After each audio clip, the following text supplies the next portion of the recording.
بسم اللہ الرحمن الرحیم وبہ نستعین الحمد للہ رب العالمین والصلاة والسلام علی سید المرسلین وعلی آلہ وصحبہ اجمعین ومن تبعہم بإحسان الی یوم الدین اعوذ باللہ من الشیطان الرجیم بسم اللہ الرحمن الرحیم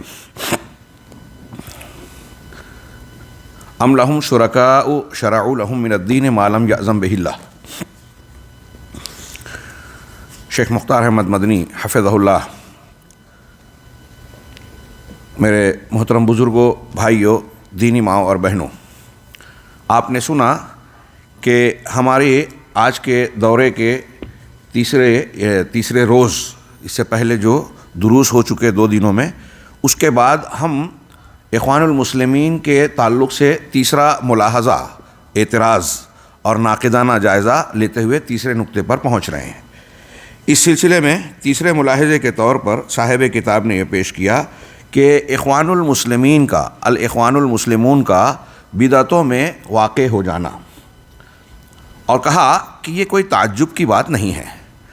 جو گروہ، جماعت اور اس کے افراد شرک میں واقع ہو جائیں تو بدعات میں واقع ہونا اور اہل بدعت کی تائید کرنا، اس کا تعاون کرنا، ان سے کوئی بعید اور تعجب کی بات نہیں ہے۔ اس سلسلے میں ایک شعر پیش کیا کہ مَوَن یَہُن یسہل الہوان علیہ، جو شخص خود بے عزت ہو جائے، ذلیل ہو جائے، تو اب بے عزتی اور بدنامی کی چیز اس کے لیے کوئی مشکل بات نہیں ہے، پریشانی کی بات نہیں ہے، آسان ہو جاتی ہے۔ وما لجرح بمیت ایلام، کوئی مردہ لاش ہے، اگر اس کو تکلیف دی جائے، زخم دیا جائے تو اس سے اس کو زحمت اور تکلیف نہیں ہوتی۔ شیخ نے آگے ذکر کیا کہ جن بدعات کو اخوان المسلمین نے اختیار کیا، ان میں بطور مثال، یہ مثال کے طور پر ہے اور 20 مثالیں پیش کی جا سکتی ہے۔ بطور مثال انہوں نے پیش کیا کہ نبی صلی اللہ علیہ وسلم کی محفل میلاد کا انعقاد کیا جانا اور اس میں اجتماعی طور سے شریک ہونا، پھر اس میں ایسے امور کو اختیار کرنا جو کتاب و سنت کے صریح خلاف ہیں، یہ بدعت ہے۔ اسی طریقے سے یہ یوم القدس، انقاذ القدس کے موقع پر 27 رجب کو، اور اسی کے ساتھ ساتھ اسی تاریخ میں ہے اسراء اور معراج کے لیے جشن بنانا، جشن مقرر کرنا، یہ ان بدعات میں سے ہے جو اخوان المسلمین کے یہاں بالکل صاف ہے۔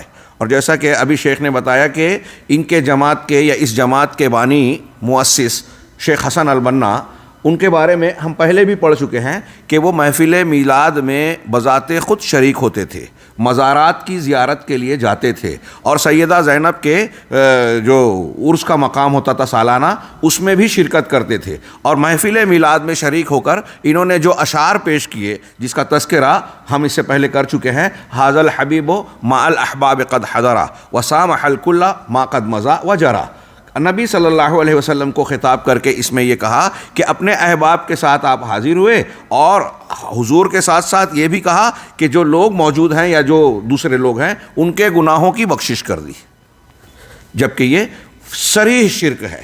محفل میلاد میں اکٹھا ہونا اور پھر یہ اشعار جن باتوں کو اپنے ساتھ اپنے اندر سمیٹے ہوئے ہیں، جس معنی کو واضح طور پر شرک کے حامل ہیں۔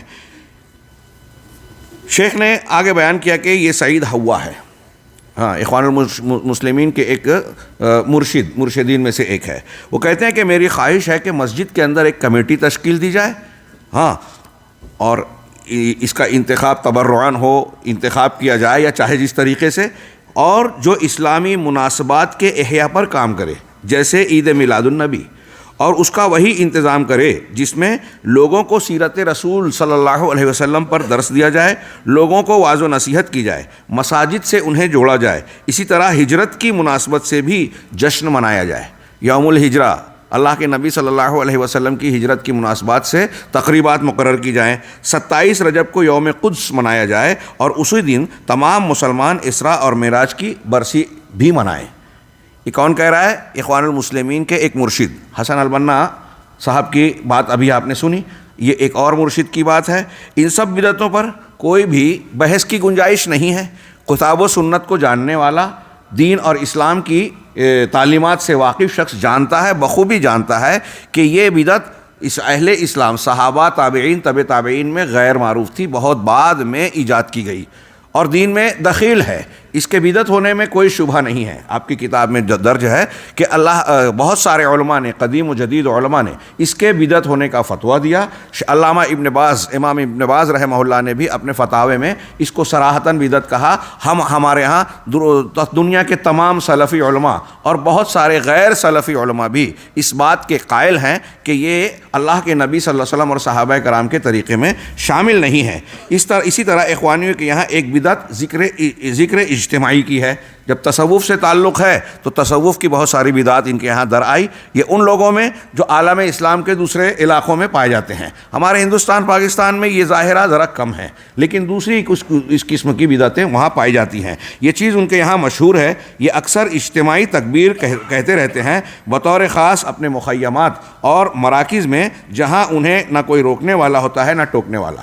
اس سلسلے میں آپ کی کتاب میں جو آخری لائن شیخ نے فرمائی وہ یہ کہ حقیقت یہ ہے کہ اخوانیوں کے یہاں بہت ساری بدعات ہیں، اور شیخ کہتے ہیں کہ میں اس کے لیے کسی موقع پر مفصل بحث کرنا چاہوں گا ان کی بدعات پر توجہ دلانے کے لیے، تاکہ مزید لوگوں کو ڈرایا جائے اور اس سے آگاہ کیا جائے.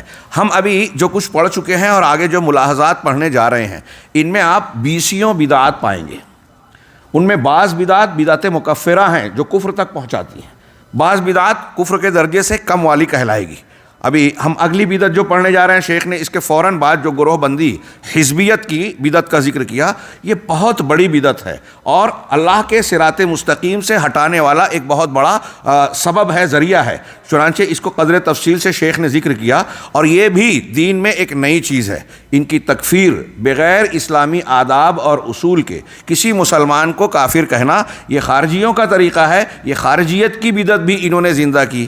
ابھی شیخ کہہ رہے تھے کہ کچھ لوگوں کو تکلیف ہوتی ہے. بعض حضرات نے کہا کہ کچھ میسج آئے کہ آج مسلمانوں کے حالات ہیں. ان کے اوپر جب بھی آپ کچھ گفتگو کریں تو یہ مسلمانوں کے حالات کا حوالہ اور دہائی دے کر یہ کہتے ہیں کہ اس قسم کی گفتگو موجودہ حالات میں ٹھیک نہیں ہے. مجھے بڑا تعجب ہوتا ہے اس بات پر کہ جب ان کے تعلق سے ان کی غلطیوں کو، جو قرآن و سنت کی روشنی میں سراسر غلطی ہے، اور ان غلطیوں کو اجاگر کرنا شریعت کا فریضہ ہے دین و دلائل کی روشنی میں، اس کو اجاگر کیا جائے تو یہ اسے حالات کا حوالہ دے کے روکنے کی بات کرتے ہیں. اس پر جو ہے تان و تشنیع کرتے ہیں. اس کے بالکل برعکس ہم دیکھتے ہیں کہ یہی لوگ جب اپنی فکر کے تعلق سے شدت کا مظاہرہ کرتے ہیں تو سید قطب صاحب نے پورے اسلامی معاشرے کو کافر قرار دے دیا. یہاں خاموش ہیں. مسلمانوں کے حالات کا حوالہ یہاں نہیں دیتے کہ ایسے حالات اور سید قطب سب کو کافر بنا رہے.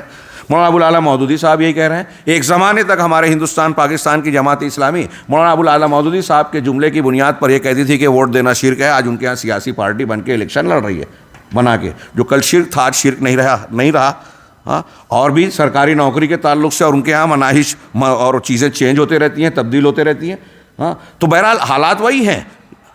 کچھ لوگ پہلے سے کہتے رہے کہ نہیں ہندوستان پاکستان میں یہ ایک ضرورت ہے مسلمانوں کے لیے. ابھی موجودہ حکومت اس کو شاید ختم کرنا چاہتی ہے کہ مسلمانوں کا یہ حق نہ رہے، اور آپ خود یہ کہہ رہے ہو کہ نہ دو. کس کی مدد کر رہے ہیں آپ؟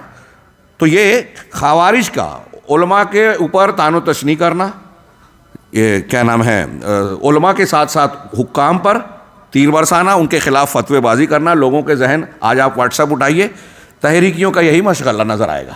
اخوانی جماعت اسلامی کہ علماء اسلام پر تنقید کرنا، مملکت سعودی عرب پر تنقید کرنا، سلفی منہج پر تنقید کرنا، سلفی علماء کے پروگراموں کے تعلق سے لوگوں کو روکنا ٹوکنا. آگے کے ملاحظات میں وہ چیزیں آئے گی. میں یہ تضاد بتا رہا ہوں کہ جب ان کی باتوں کو اجاگر کیا جاتا ہے تو حالات کا حوالہ دے کے یہ روکنے کی کوشش کرتے ہیں، اور جب یہ اپنے پر آتے ہیں اپنے منہج پر تو کسی کو نہیں بخشتے. یہاں تو ہم علماء اور حکام کی بات کر رہے ہیں. ان کے یہاں صراحتاً وہ ان کے بزرگان مرشدین اور بانیان کے یہاں ان کی تحریروں کتابوں میں اللہ کے انبیاء کرام علیہم الصلاۃ والسلام پر جو ہے نقد و جرح کے تیشے چلے ہیں.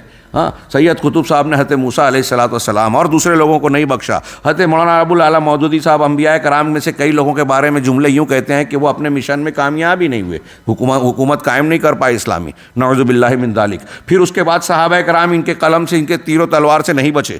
ہاں، خلافت و ملوکیت جس کو مولانا ابوالعالیٰ مودودی کی کتاب ہے آپ پڑھیے، اس کو پڑھنے والے صحابہ کرام پر نقد و جرح کرنے لگتے ہیں، اور روافض کو اس سے کافی کچھ مدد ملی.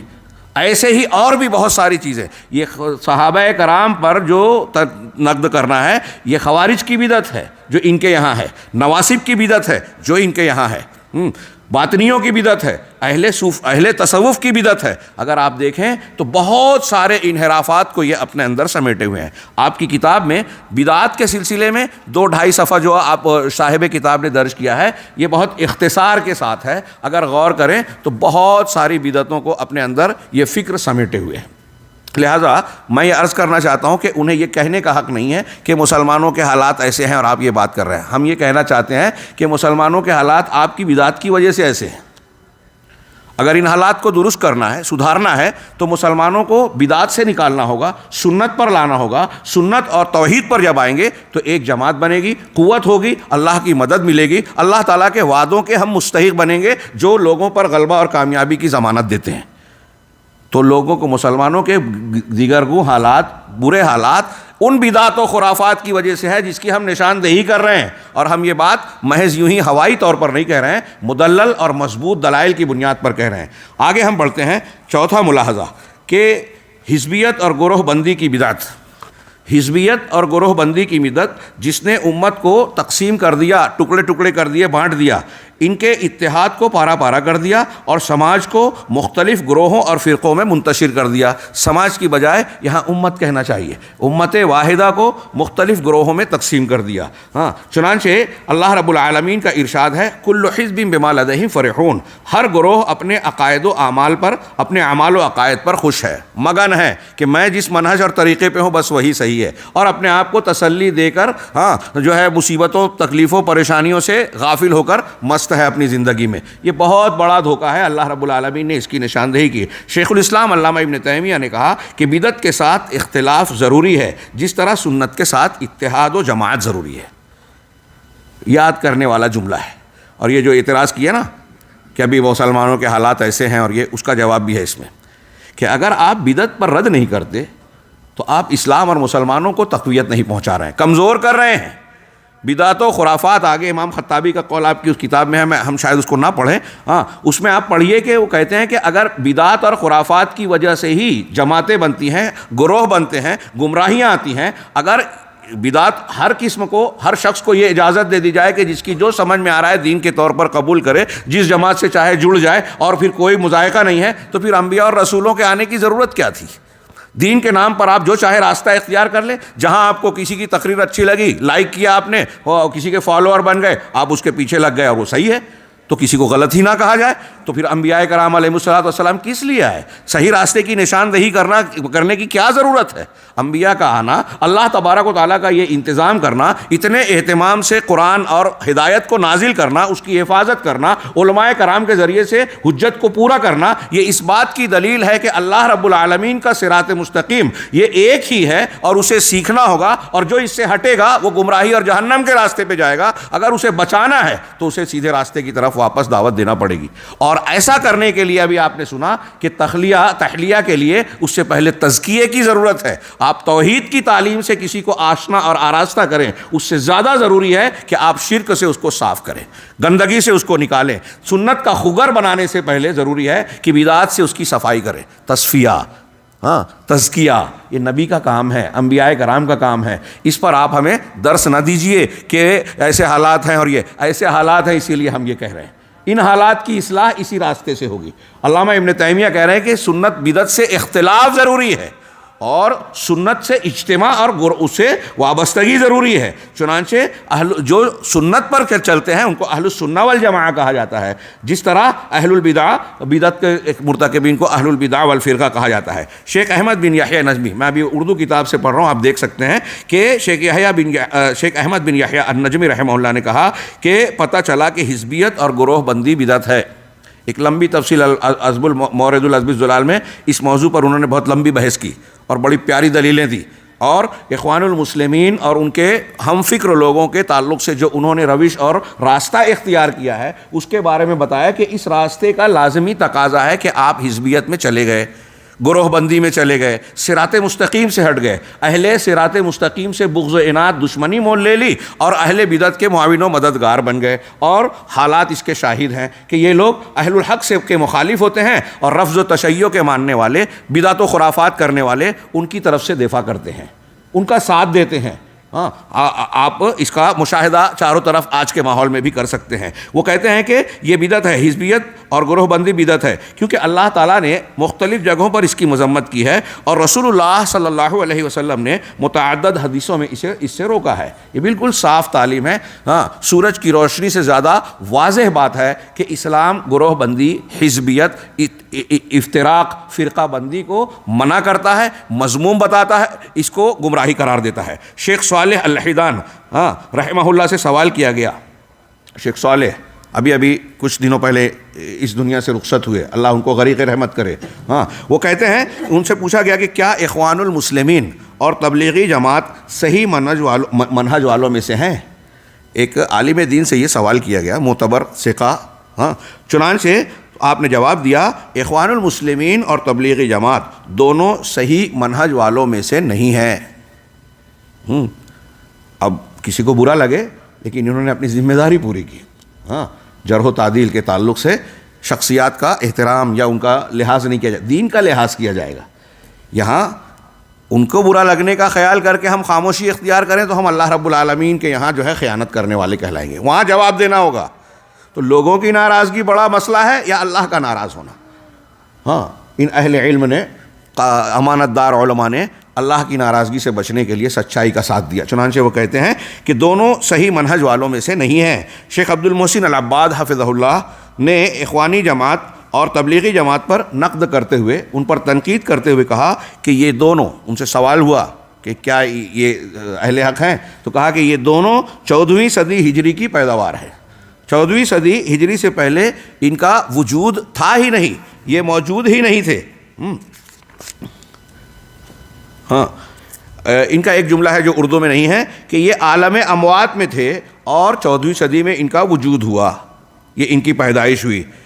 اب اس کے بعد کہہ رہے ہیں کہ میں یہ کہتا ہوں کہ اللہ تبارک و تعالیٰ تفرق اور تحزب، حزبیت اور گروہ بندی، فرقہ بندی اختیار کرنے پر قرآن و سنت کی بہت سی دلیلیں، متعدد دلیلیں ہیں جو دلالت کرتی ہیں. اس کے بعد شیخ نے کئی قرآن کی آیتیں نقل کی، میں صرف اشارہ کر رہا ہوں.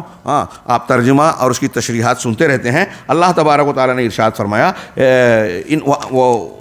وَإِنَّ هَٰذِهِ أُمَّتُكُمْ أُمَّةً وَاحِدَةً وَأَنَا رَبُّكُمْ فَاعْبُدُونِ فَاتَّقُونِ فَتَقَطَّعُوا أَمْرَهُمْ بَيْنَهُمْ زُبُرًا كُلُّ حِزْبٍ بِمَا لَدَيْهِمْ فَرِحُونَ.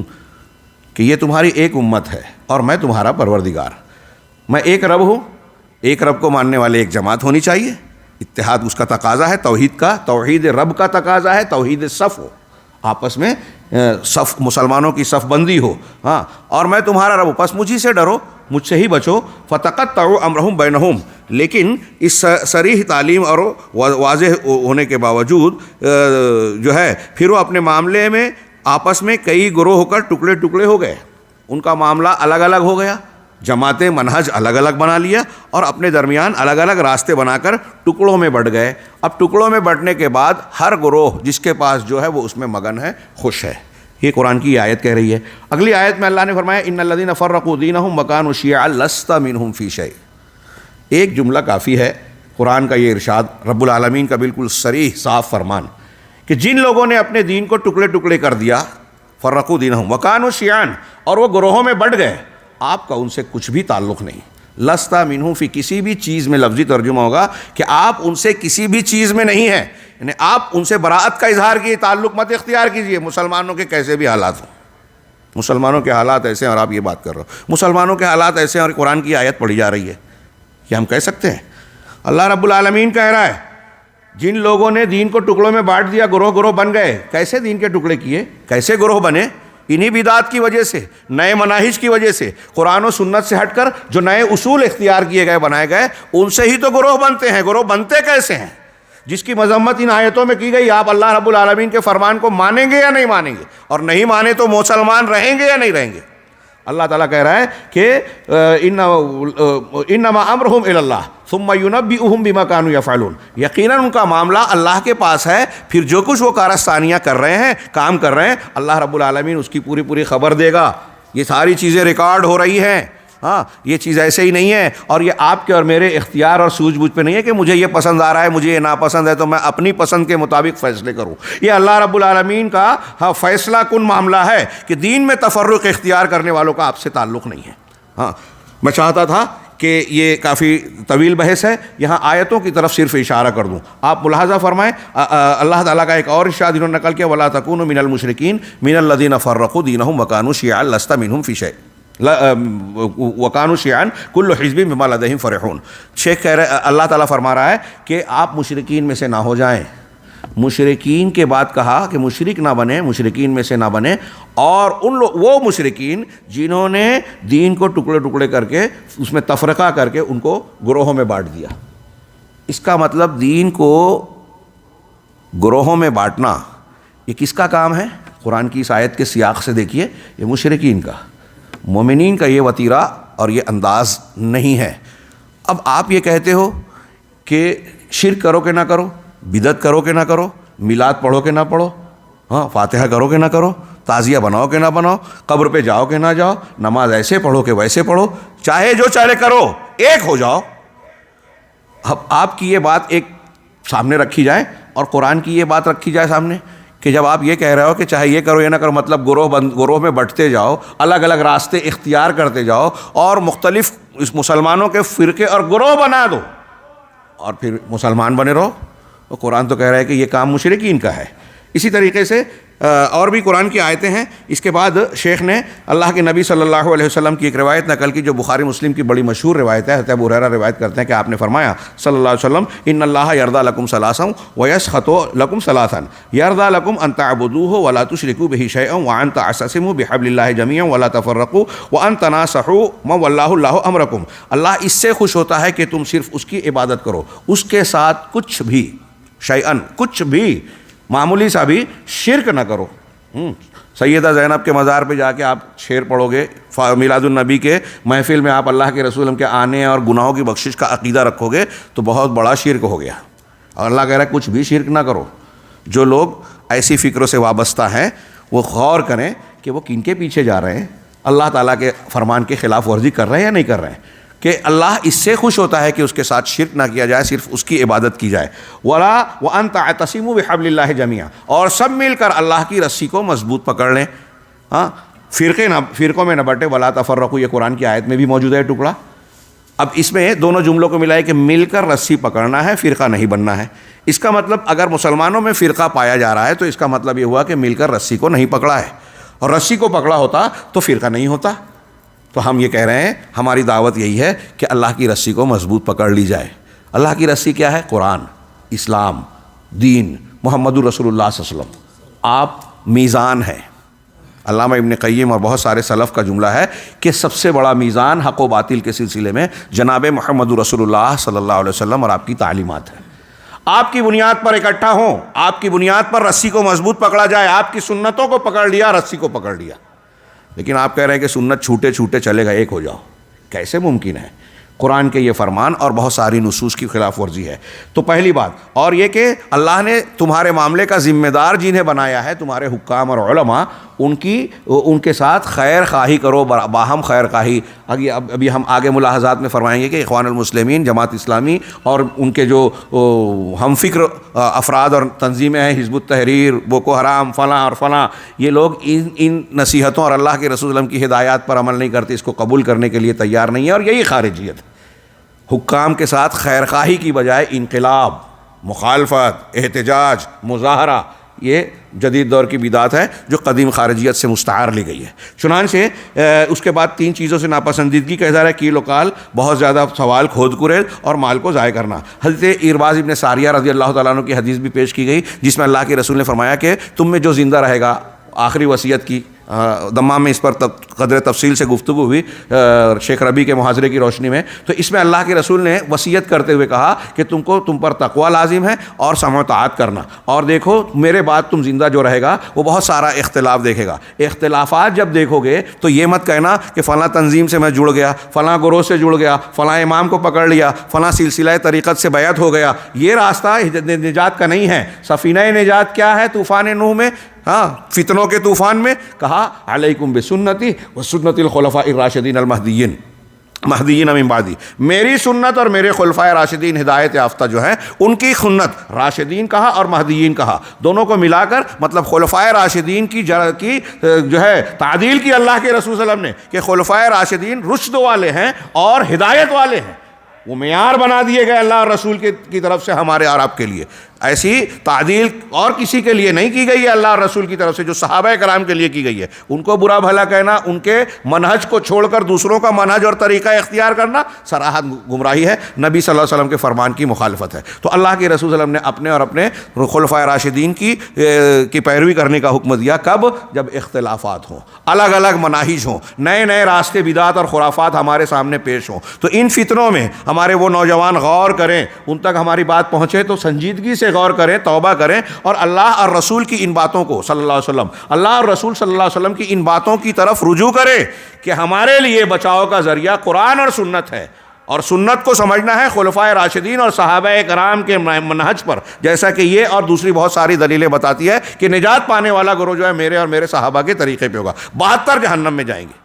اللہ کے رسول صلی اللہ علیہ وسلم نے قیامت تک کے کیسے بھی حالات ہوں اس کے لیے ہم کو ہدایت دی، ایسے حالات ہیں اور ایسی بات کر رہے ہو، ایسے ہی حالات کے لیے اللہ کے رسول نے یہ بیان کیا، یہ تفصیل بتائی ہم کو بچانے کے لیے، سنبھالنے کے لیے۔ شیخ الاسلام علامہ ابن تیمیہ کہتے ہیں، آگے شیخ کہتے ہیں، ان بعض نصوص کو پیش کرنے کے بعد یہاں ضمناً ایک بات ذکر کی بڑی اچھی کہ اتحاد و اتفاق ولی امر کی پیروی سمع و طاعت ضروری ہے۔ مسلمانوں کی جماعت اور اکٹھا، جیسے اب یہ سعودی عرب ہے مملکہ، یہاں والی امر موجود ہے، اس کی سمع و طاعت ضروری ہے۔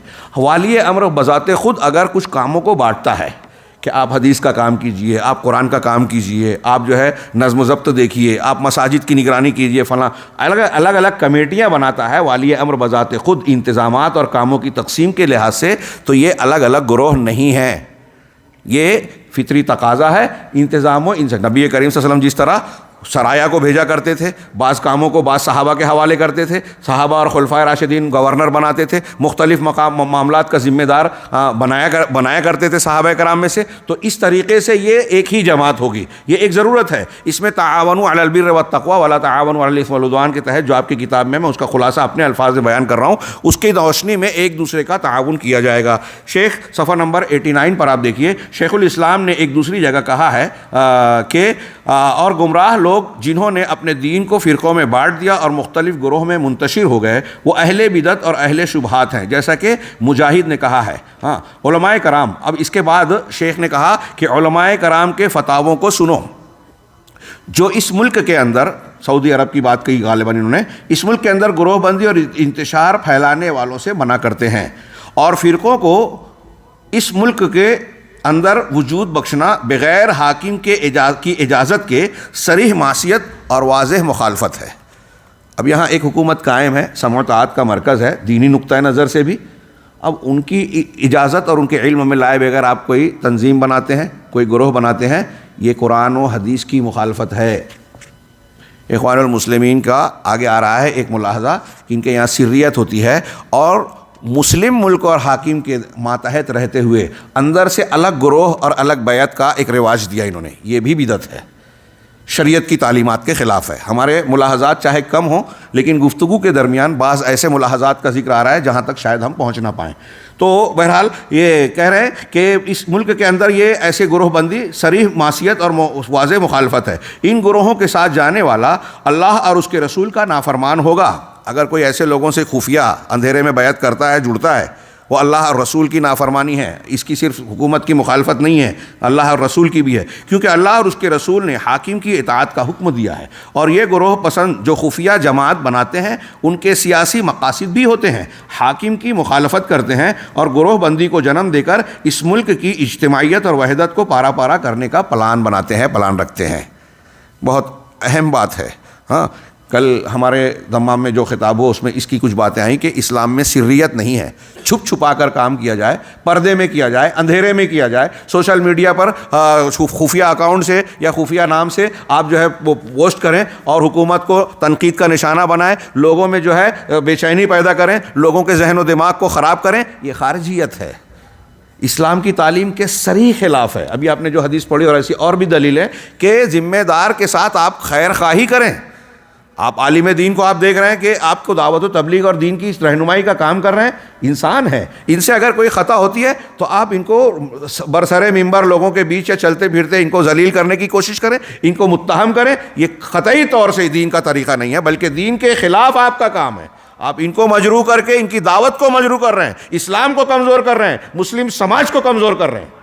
یہ آج ہمارے یہاں بہت سارے دانشوران سمجھنے کے لیے تیار نہیں، بہت عقل مندی کی باتیں کرتے ہیں۔ اور میں اس طبقے کے بارے میں ایک جملہ کہا کرتا ہوں، جماعت اسلامی، حزبیت، اخوانیت والے، کہ یہ لوگ بنہایت دانشورانہ انداز میں عظیم الشان قسم کی حماقتیں انجام دیتے ہیں۔ یہ میں کوئی ہوائی بات یا جذباتی بات نہیں کہہ رہا ہوں، آپ ان کے دیکھیے کہ انہوں نے اکثر و بیشتر جو بڑے بڑے قضیے ہوئے نا، تو عموماً یہ لوگ انہی کے ساتھ رہے جو غلط تھے۔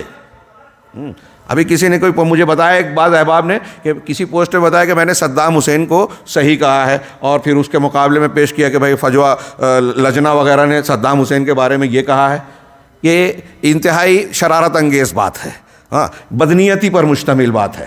میں نے کبھی صدام حسین کی اس پارٹی باسی فکر اور اس کی تائید کی ہی نہیں، اور کی ہوگی تو مسترد کرنے کے لائق ہے، سوال ہی نہیں پیدا ہوتا۔ لیکن میں نے یہ کہا اور آج کہہ رہا ہوں پھر سے کہ جب صدام حسین غلط تھا تو اخوانی اور جماعت اسلامی اس کا ساتھ تھے، جب وہ صحیح تھا تو اس کے مخالف تھے۔ نوٹ کیجئے یہ بات، یہ نشر کیجئے۔ جب شیعوں کے ساتھ مقابلہ کر رہا تھا اس وقت وہ صحیح تھا، ایک معنی میں، اس کی فکر اور نہج اور عقیدے کو نہیں کہہ رہا ہوں، اس معاملے میں وہ صحیح تھا، عالم عرب اور عالم سنیت سے قریب تھا، ساتھ تھا ان کے، اور یہ لوگ اسے اپنا شقیق اور بھائی مانتے تھے۔ سعودی مملکت، کویت، ان لوگوں نے اس کا ساتھ دیا تھا، اس کی طاقت و قوت کو بڑھانے کے لیے۔ تو جب وہ صحیح تھا، پوری دنیا کے جماعت اسلامی اخوانی شیعہ اور روافض کے ساتھ تھے، ان کے خیمے میں تھے۔ اور جب صدام حسین نے کویت پر حملہ کیا اس وقت تو وہ غلط تھا، اس وقت جماعت اسلامی والے اس کے موافق تھے، کیونکہ وہ بظاہر کویت، سعودی عرب، اور حقیقت میں اہل توحید کے خلاف تھا۔ اس وقت یہ ان لوگوں نے انہیں ساتھ دیا۔ اور یہ جو میں ایک مثال دے رہا ہوں، آپ اکثر امور میں دیکھیں گے دانشورانہ مفکرانہ انداز میں عظیم الشان حماقت جو مسلمانوں کو صرف نقصان پہنچاتی ہے۔ علامہ البانی رحمہ اللہ اور دوسرے بڑے بڑے کبار علماء نے کہا کہ گزشتہ 50 60 70 سال میں ان لوگوں نے جب سے یہ تحریکات شروع کی ہیں، انہوں نے مسلمانوں کو نقصان پہنچانے کے علاوہ کچھ نہیں کیا۔ ان کے کھاتے میں اگر ہم شمار کریں تو لاکھوں بے گناہ مسلمانوں کا قتل ہوا ہے، لاکھوں عورتوں کی عزتیں لوٹی ہیں، خواتین اسلام کی، اور بہت سارے لوگ بے گھر ہوئے ہیں، بے چینیاں پھیلی ہیں۔ ان سے فائدہ کچھ بھی نہیں ہوا، نقصان بہت ہوا۔ فائدے کی چیزیں دکھائی دیتی ہے۔ خوارج نے، اسی لیے ان کو، خوارج کو اللہ کے رسول نے کہا تھا شر الخلق والخلیقہ، کہ بہت سب سے بدترین مخلوق۔ آج دیکھیے کہ عقائد اور اعمال کے اعتبار سے بہت سے طبقات ہیں جو اسلام اور مسلمانوں کو نقصان پہنچا رہے ہیں۔ تصوف، رافضی تو آپ کو ہر فتنے کے پیچھے ملیں گے، یہ لوگ ہیں، لیکن اگر پریکٹیکلی براہ راست عمل کے اعتبار سے ضرب لگانا، بدنام کرنے کے لیے مسلمانوں کو جو ہے، غیروں کو جو ہے مواد فراہم کرنا کہ مسلمان شدت پسند ہے، یہ ہے جو بھی میڈیا میں چل رہا ہے، اس میں سب سے زیادہ اعلی کار بننے والا طبقہ یہی ہے جو اپنے آپ کو دانشور سمجھتا ہے، لیکن سب سے احمق۔ میں کوئی مبالغہ کی بات نہیں کر رہا ہوں، پوری ذمہ داری سے بات کر رہا ہوں۔ اور غور کریں اس سے وابستہ فکر کے لوگ ہم پر تنقید کرتے ہیں کہ یہ حالات نہیں ہے، آپ جو کر رہے ہیں وہی حالات کی خرابی کی ذمہ داری آپ پر ہے۔ ہم تو اصلاح کی بات کر رہے ہیں، اس فکر سے نکلیں، منہج رسول اختیار کریں، اس منہج رسول میں برکت ہے، اللہ کی مدد اور نصرت ہے، اس میں مسلمانوں کی قوت اور غلبے کا امکان اور راستہ ہے، لیکن آپ اس کو ماننے کے لیے تیار ہی نہیں ہیں۔ چنانچہ اللہ کے رسول شیخ نے جو کہا کہ علماء کرام کے ان فتووں کو غور سے سنو، جس میں اجتماعیت کی تعلیم دی گئی ہے اور حاکم کی مخالفت کرنے سے روکا گیا ہے۔ چنانچہ حیات الکبار علماء کے فتوے کے اندر یہ آیا ہے۔ اس میں آپ دیکھیں کہ اس کمیٹی نے، یہ کمیٹی جہاں ایک طرف آپس میں ایک دوسرے کو نصیحت کرنے، نیکی اور تقوی کی بنیاد پر تعاون کرنے، گناہ اور ظلم و زیادتی سے دور رہنے، دوسروں کو کمتر نہ سمجھنے اور فکری طور پر منحرف جماعتوں سے دور رہنے کی تاکید کرتی ہے، وہیں دوسری طرف اسلامی مبادیات کو اپنانے کی نصیحت کرتی ہے، کیونکہ اس ملک کے اندر سب اسی ایک جماعت پر قائم ہیں جس پر سلف صالحین اور ان کے اتباع ان کی اتباع کرنے والے تھے۔ اسی لیے اس جماعت کو لازم پکڑیں، اختلاف اور پروپیگنڈوں سے دور رہیں۔ ہاں اختلاف اور پروپیگنڈا سے دور رہے. جو لوگ یہ کہتے ہیں کہ اختلاف نہ کرو اختلاف نہ کرو، وہ سب سے شدید اختلاف کرتے ہیں. جو دوسروں کو کہتے ہیں کہ ارے یہ کفر کا فتویٰ، یہ مسلمانوں میں انتشار پھیلاتے ہیں، وہ سارے مسلمانوں کو کافر قرار دیتے ہیں. مجھے بتائیں جماعت اسلامی اور اخوان المسلمین کی فکر والا کوئی کہ اہل حدیث پر آپ یہ ضرب لگاتے ہو کہ یہ اختلافی بات کرتے ہیں. چلیے تھوڑی دیر کے لیے قبول، چلیے ٹھیک ہے کیا. اگر آپ یہ کہہ رہے ہو کہ ہم اختلافی بات کر رہے ہیں، مسلمانوں میں بہت سارے لوگوں پر تنقید کرتے ہوئے بھی انہیں مسلمان تو سمجھ رہے ہیں. آپ کے سید قطب صاحب فی ظلال القرآن میں معالم فی الطریق میں کہتے ہیں کہ سارا دنیا میں مسلمانوں کا سماج کافر ہو گیا. اگرچہ اذان دے رہے ہیں اشہد ان لا الہ الا اللہ اشہد ان محمد رسول اللہ کے کنارے لگ رہے ہیں، ان کی آواز بلند ہو رہی ہے، اس کے باوجود یہ مسلمان نہیں ہیں. بتائیے کہ ہمارا انتشار زیادہ سنگین ہے یا یہ؟ اور یہ صرف سید قطب صاحب کی بات نہیں، مولانا مودودی صاحب، ہم تو یہاں کے لوگوں کی بات کر رہے ہیں. وہاں تو صحابہ کرام کو نہیں چھوڑا گیا، انبیاء کو نہیں چھوڑا گیا. کون زیادہ بری بات کر رہا ہے؟ حالات ایسے ہیں اور آپ خلافت ملکیت چھاپ رہے ہو. ہم کہیں حالات ایسے ہیں، آپ جو ہے تفہیم القرآن چھاپ رہے ہو، اس کی فکر کو پھیلا رہے ہو. حالات ایسے ہیں اور آپ جو ہے سید قطب کی کتابوں کو چھاپ رہے ہیں، اس کی تعریف کر رہے ہیں. تو حالات ایسا بنانے میں آپ کیوں حصہ لے رہے ہیں اور پھر ہمیں دوش دیتے ہیں؟ تو آگے بڑھتے ہیں کہ شیخ نے جو مختلف فتاوے نقل کیے کہ لجنہ دائمہ سے سوال کیا گیا کہ اسلام کے اندر گروہ بندی کا کیا حکم ہے. اس گروہ بندی کا حکم بیان کرتے ہوئے آپ ملاحظہ فرمائیں، یہ جو آگے 2-3 صفحات ہیں، اس میں مختلف آیات اور نصوص کی روشنی میں اس کی مذمت بیان کی گئی، اس کی قباحت اور نقصانات کا ذکر اور اس کی طرف اشارہ کیا گیا. اب میں سمجھتا ہوں کہ یہ آیتیں آپ پڑھتے رہتے ہیں، ہمارے پاس مضمون طویل ہے، اس کو آپ ضرور دہرا لیں گے. ہم آگے صفحہ نمبر 93 پر آئیے. اور شیخ ابن باز سے سوال کیا گیا. شیخ ابن باز سے سوال کیا گیا کہ کیا اخوانی جماعت اپنے گروہ بندی اور خروج و بغاوت کے ساتھ اور تبلیغی جماعت اپنی ہونا چاہیے اپنی تمام شرکیات و بدعات کے ساتھ ہلاک ہونے والے فرقوں میں داخل ہے؟ یعنی اللہ کے رسول نے فرمایا نا کہ 73 ہوں گے سب جہنم میں سوائے ایک کے. تو سب جہنم میں جو جائے وہ ہلاک ہونے والے، سوائے ایک کے وہ نجات پانے والی. تو جو سب جہنم میں جانے والی ہے اس کو ہلاک ہونے والی کہا جاتا ہے. تو کیا ان لوگوں میں شامل ہے؟ شیخ ابن باز رحمہ اللہ سے یہ سوال کیا گیا. آپ نے جواب دیا بڑے غور سے کہ 72 فرقوں میں داخل ہیں، اور جو بھی اہل سنت کے عقیدے کی مخالفت کرے گا وہ ان 72 فرقوں میں داخل ہوگا. اہل سنت کے عقیدے کی، ایک لفظ پر غور کیجئے.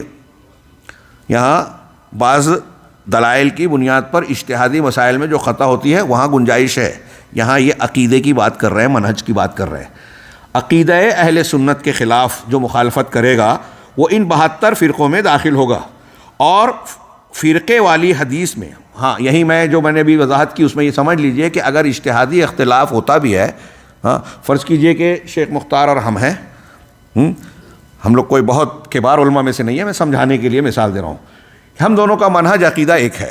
کسی مسئلے میں، کسی معاملے میں کوئی ایسی بات ہو جائے کہ وہ کہہ رہے ہیں کہ نہیں یہ کر سکتے ہیں، میں کہہ رہا ہوں کہ نہیں گنجائش نہیں ہے.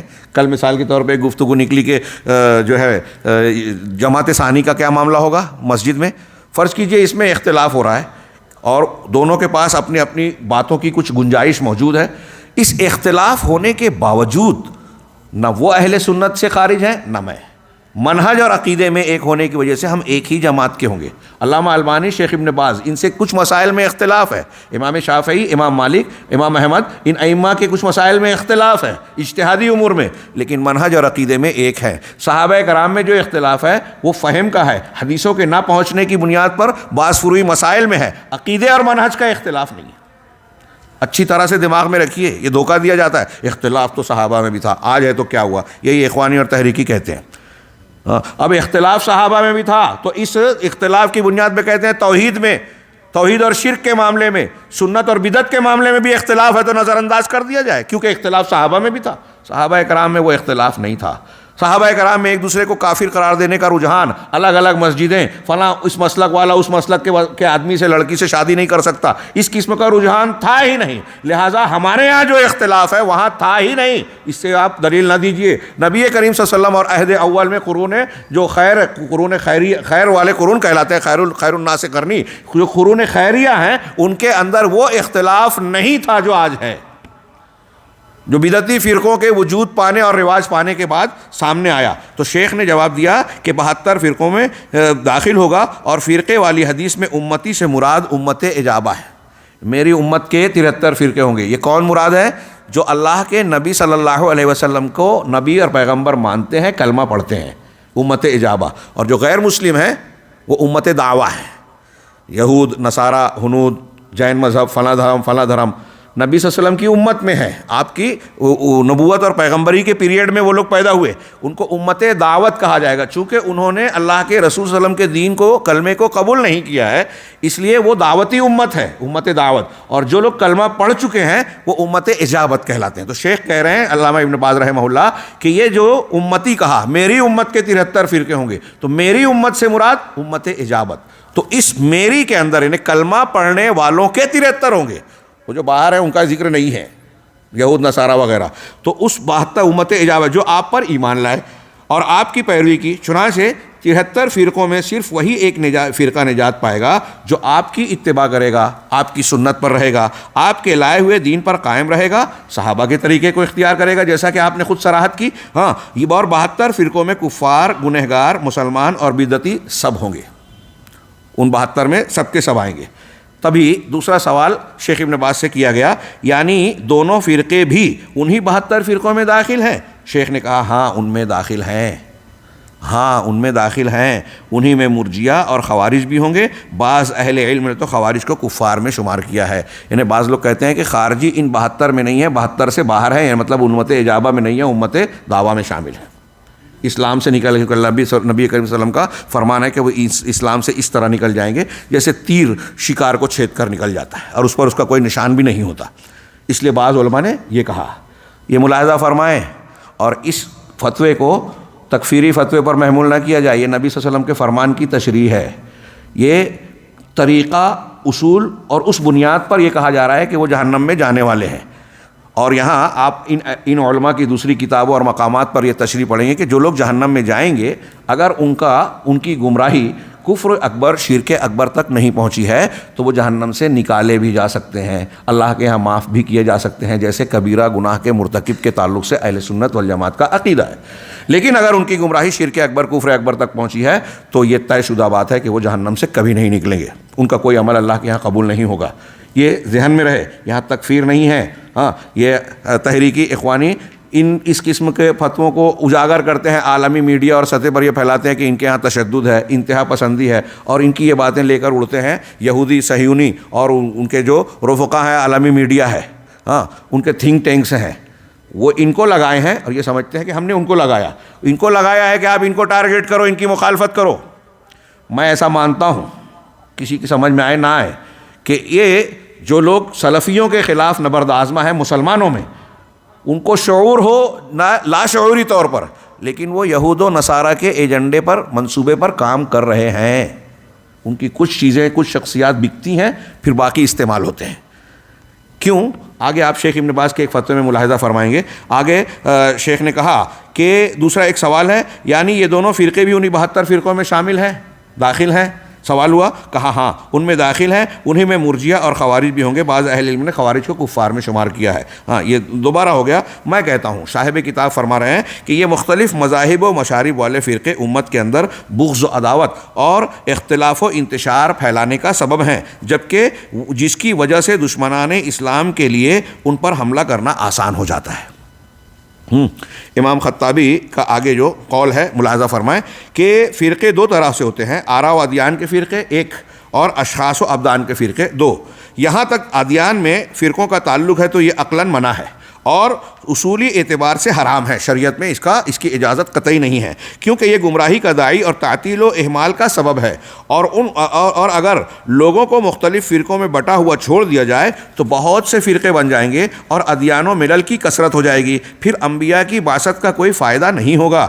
یہی سبب ہے کہ اللہ نے اپنی کتاب کے اندر فرقہ بندی کی مذمت کی ہے. شاید یہ قول میں نے ابھی امام خطابی کے بجائے امام شاطبی کی طرف منسوب کر دیا تھا. امام شاطبی کا قول آ گیا کہ حق ایک ہے, اس میں کوئی اختلاف نہیں ہے. کیونکہ اگر حق کے بھی فرقے ہوتے, اگر حق کو ماننے والوں کے بھی الگ الگ فرقے ہوتے کہ یہ بھی حق ہے, یہ بھی حق ہے, یہ بھی حق ہے, تو اس کی بھی جمع آتی, صرف واحد نہ آتی. قرآن میں اللہ تعالیٰ نے کہا ہے کہ یہ میرا سیدھا راستہ ہے، اسی کی اتباع کرو، ایک کی واحد کی ضمیر آئی ہے، جمع کا نہیں آیا ہے۔ امام خطابی، امام شاطبی رحمہ اللہ فرما رہے ہیں کہ اگر حق کئی ہوتے، کئی گروہوں میں ہوتے تو اللہ تعالیٰ اس کو بھی جمع کے صیغے سے بیان کرتا، ہاں، جبکہ اس کو واحد سے ہی ذکر کیا ہے۔ اور اختلاف سے تو شریعت میں سختی سے منع کیا گیا ہے، اور کسی بھی اختلاف کی روشنی میں اسے ختم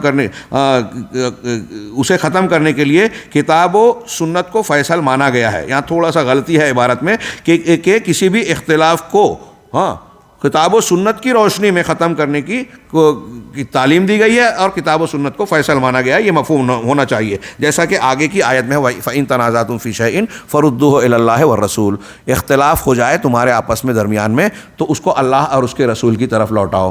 اللہ تعالیٰ کہہ رہا ہے کہ اختلاف ہو جائے تو لوٹاؤ۔ کیوں لوٹاؤ؟ اس لیے کہ قرآن و حدیث میں اس کا حل ہے، مطلب حل کرو۔ اور اخوان المسلمین، جماعت اسلامی، صوفی اور گمراہ فرقے، بدعتی فرقے کہتے ہیں کہ آپ اپنے دین پر قائم رہو، ہم اپنے فرقے اور جماعت پہ رہیں گے، آپ اپنے امام کو مانو، ہم اپنے امام کو، سب کے امام برحق ہیں، سب صوفی کے سلسلے برحق ہیں، سب برحق ہیں۔ اور یہاں کہہ رہے ہیں، اللہ تعالیٰ کہہ رہا ہے کہ حق ایک ہے۔ علماء کی صراحت قرآن و سنت کی روشنی میں بالکل صاف ہے، اور اللہ کہہ رہا ہے کہ اختلاف کو ختم کرو۔ کیسے؟ قرآن و حدیث کو فیصل مان کر، یہ قرآن کا حکم ہے۔ اسی طریقے سے یہاں پر اختلاف کو شریعت کی طرف لوٹانے کا حکم ہے۔ اگر شریعت اختلاف کی متقاضی ہوتی تو اختلاف کو اس کی طرف لوٹانے کا کوئی فائدہ نہ ہوتا کہ قرآن حدیث کی طرف لوٹا کے فیصلہ کیجئے۔ اور اللہ کا یہ قول فی شیئن نکرہ ہے، شرط کے سیاق میں، جو کہ عموم پر دلالت کرتا ہے، یعنی ہر قسم کے اختلاف کو حل کیجئے۔ ہاں، اس طرح یہ ہر طرح کے اختلاف کو شامل ہے۔ اس طرح اہل حق فرقوں میں نہیں بٹ سکتے۔ اللہ تعالیٰ کا ارشاد ہے وَأَنَّ هَذَا صِرَاطِي مُسْتَقِيمًا فَاتَّبِعُوهُ وَلَا تَتَّبِعُوا السُّبُلَ فَتَفَرَّقَ بِكُمْ عَنْ سَبِيلِهِ۔ ہاں، آگے یہ آیت اس مسئلے میں نص صریح ہے، کیونکہ اتباع والا راستہ ایک ہی ہے، یہ تعدد اور اختلاف کی متقاضی نہیں ہے، برخلاف دوسرے مختلف راستوں کے۔ مسلمانوں، شیخ ابن باز نے کہا کہ بلا شبہ اسلامی سماج کے اندر فرقوں اور گروہوں میں مسلمانوں کے بٹنے کی چاہت سب سے پہلے، میں جس کی طرف اشارہ کر رہا تھا، مسلمان فرقوں میں بٹیں، طبقات میں بٹیں، یہ پہلی شیطان کی خواہش ہے، ہاں، اور اس کے بعد پھر انسانوں میں اعدائے اسلام کو، یعنی شیطان چاہتا ہے کہ مسلمان فرقوں میں بٹے رہیں، اور مسلمانوں کے دشمنان آج جو بھی ہوں، کسی بھی دشمن کا نام لیجیے آپ، جو حقیقت میں مسلم دشمن ہیں، عناصر عالمی سطح کے، ملکی سطح کے، جہاں بھی، سب یہ چاہتے ہیں کہ مسلمانوں میں جھگڑا ہو، اختلاف ہو، آپس میں نبرد آزما رہیں، اور اس کا کیسا استعمال کرتے ہیں میں بیان کرنے لگوں تو وقت زیادہ لگ جائے گا، لیکن آج کے حالات میں آپ اس کے بارے میں معلومات حاصل کریں۔ یہ پہلے ماحول بناتے ہیں، پھر کوئی کانڈ کرتے ہیں، یہ ماحول بنا کے ایک مسئلے میں مسلمان کے دو گروہوں میں شدت پیدا کی، ان کے آدمی جا کے وہاں دھماکہ کیے، یا کوئی کچھ فریق پر حملہ کیا، اور پھر الزام سامنے والوں پہ لگا دیا۔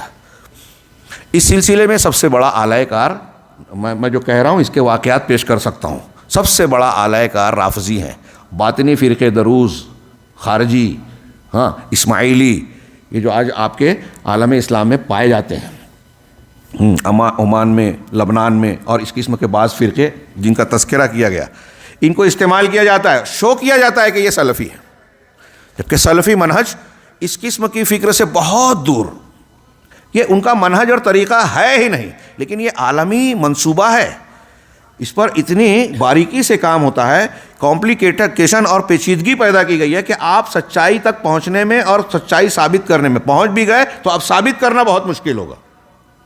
میں یہ ہوائی بات نہیں کر رہا ہوں، ہاں، بعض خطابات میں، بعض مضامین میں نے اس کو قدر تفصیل سے ذکر کیا ہے کہ اس طریقے سے یہ معاملات یہ میں یہاں کہنا یہ چاہ رہا ہوں کہ شیطان کی چاہت ہے اور دشمنوں کی۔ اب آپ یہ کہتے ہو کہ اختلاف کو ختم کرنے والا سلفی پروگرام مت کیجیے، یہ کیا آپ پروگرام کر رہے ہو؟ دورہ علمیہ، اخوان المسلمین پہ ناقدانہ جائزہ۔ آج کیسے حالات ہیں، آج جیسے حالات ہیں وہ اعدائے اسلام اور شیطان کی چاہت ہے، اور آپ چاہتے ہیں کہ یہ حالات ویسے ہی رہیں۔ اس پر بات کرنے کے لیے اگر آپ کسی بیمار کا علاج کرنا چاہتے ہیں، کڑوی دوا کی ضرورت ہے، انجیکشن کی ضرورت ہے، یا پھر سرجری کی ضرورت ہے، آپریشن کی، تو آپ کو کرنا پڑے گا نا۔ آپ کہتے ہو کہ مریض کی اتنی بری حالت ہے اور آپ آپریشن کی بات کر رہے ہو، ہاں، آپریشن علاج کے لیے کیا جاتا ہے، آپ کو پتہ نہیں ہے، یہ وہی بڑے دانش ورانہ انداز میں اس طرح کی چالاکی یا حماقت کہیے کی بات کرتے ہیں۔ چنانچہ آگے انہوں نے شیخ البانی اعداء اسلام، کیونکہ مسلمانوں کا اتحاد ان کے لیے خطرہ ہے، غیر مسلم دشمنان دین کے لیے مسلمانوں کا اتحاد خطرہ ہے، اسے وہ کبھی برداشت نہیں کر سکتے۔ اسی لیے مسلمانوں کی اگر کوئی مقبول لیڈرشپ نمایاں ہوتی ہے تو اسے توڑ دیا جاتا ہے، بدنام کیا جاتا ہے، یا پھر آخر تک اس کو مجبور و لاچار بنا کے خرید لیا جاتا ہے۔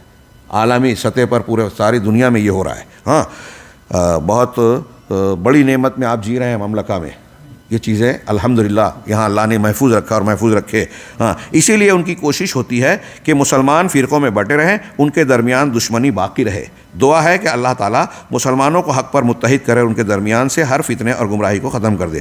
شیخ البانی سے بھی نیچے جو ہے اس قسم کا سوال کیا گیا، آپ نے تفرق اور تہذب سے متعلق قرآنی دلائل اور حدیثوں کو پیش کر کے رد کیا کہ اسلام میں اس کی کوئی گنجائش نہیں ہے۔ شیخ علامہ البانی سے صاحب سے بھی جب پوچھا گیا کہ اخوان المسلمین کے منہج میں کے تعلق سے کیا کہتے ہیں، تو انہوں نے الگ الگ مقامات پر الگ الگ انداز میں کہا، جس کا حاصل یہ ہے کہ انہوں نے بھی صاف اور صراحت کے ساتھ، صفائی کے ساتھ کہا کہ یہ اہل السنہ والجماعت کے منہج اور طریقے پر نہیں ہے۔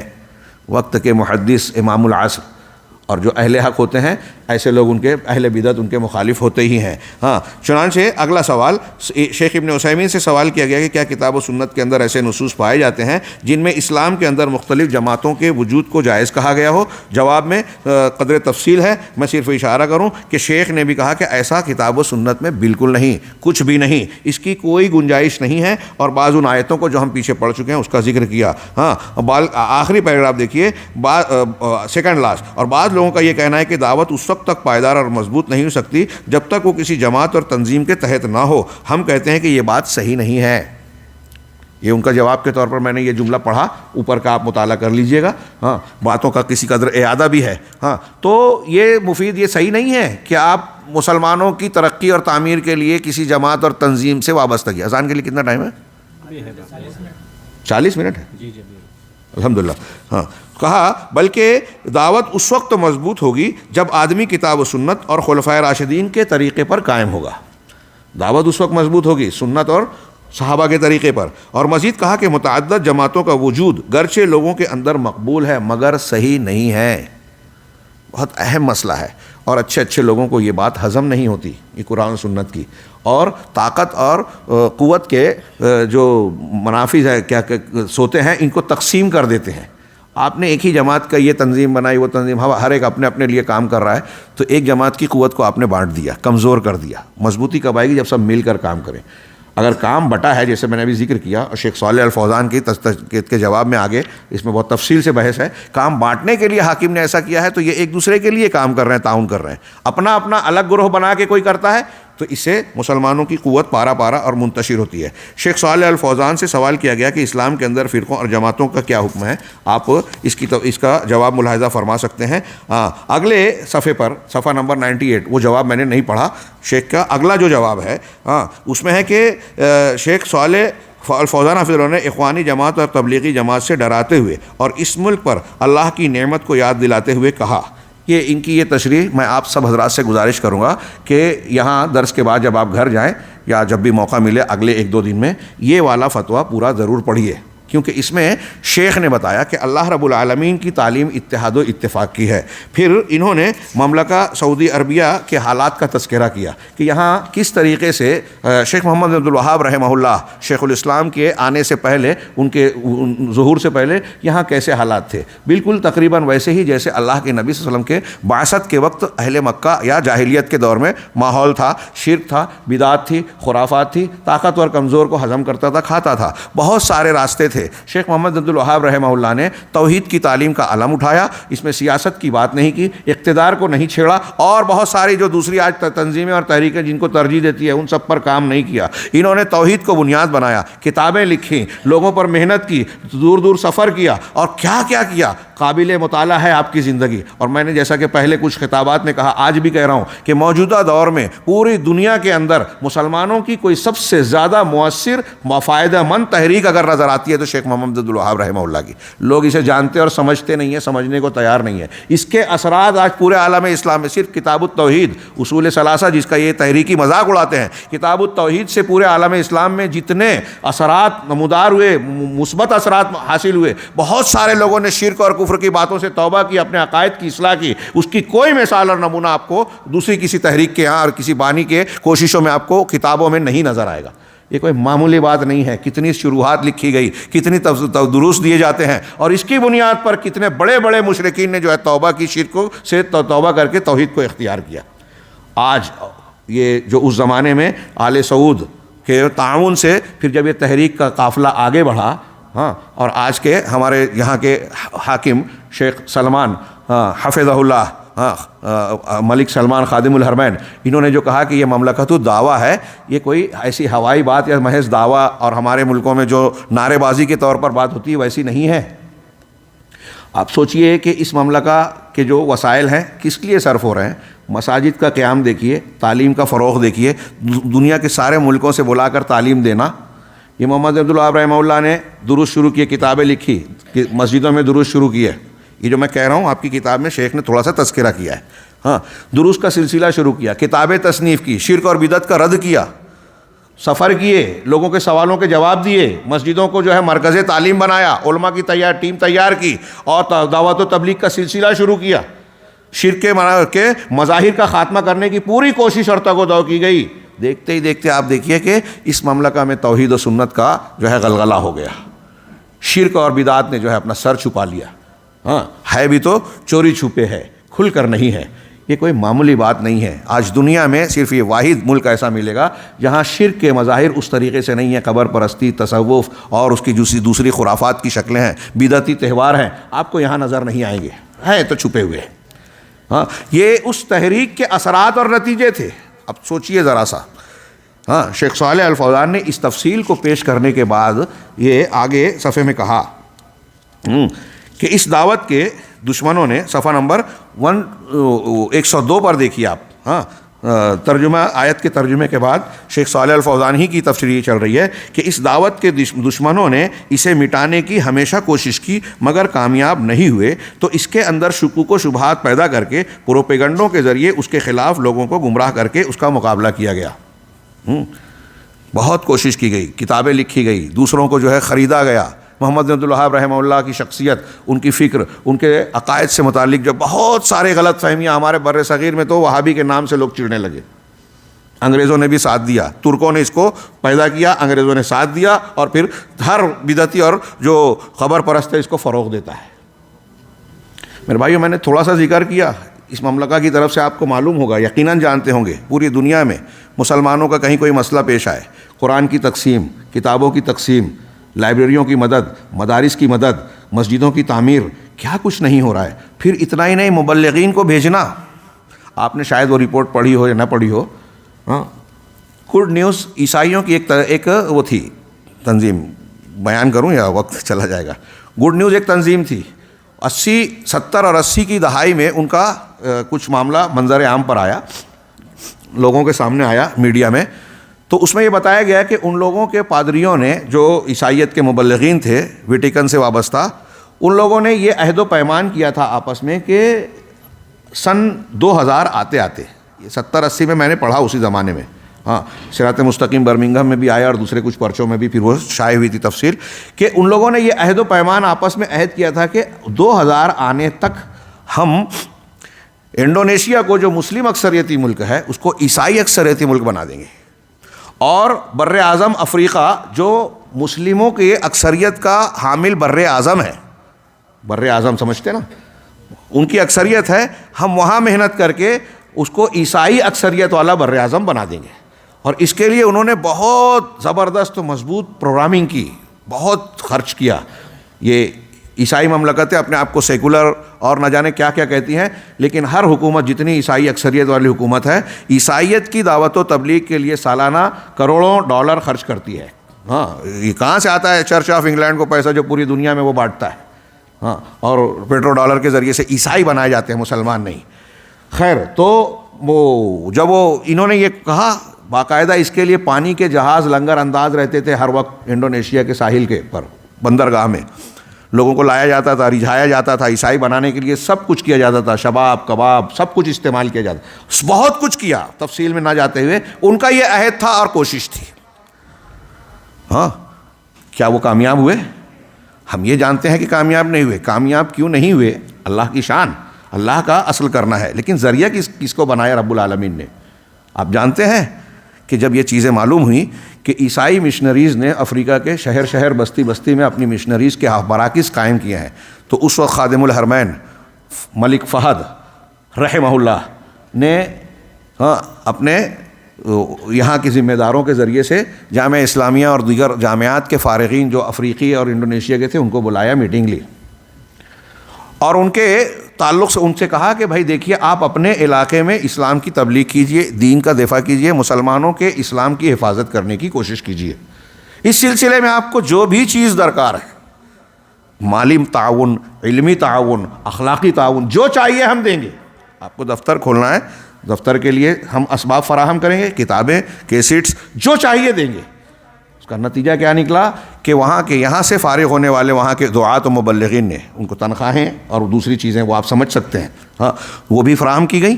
تو ان لوگوں نے ایک ایک داعی نے کئی بستیوں میں دعویٰ سینٹر قائم کیا، اور صرف قائم نہیں کیا، منہ توڑ جواب دیا.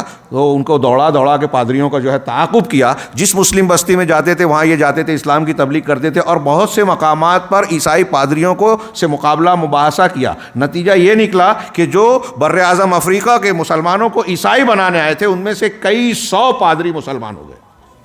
الحمدللہ.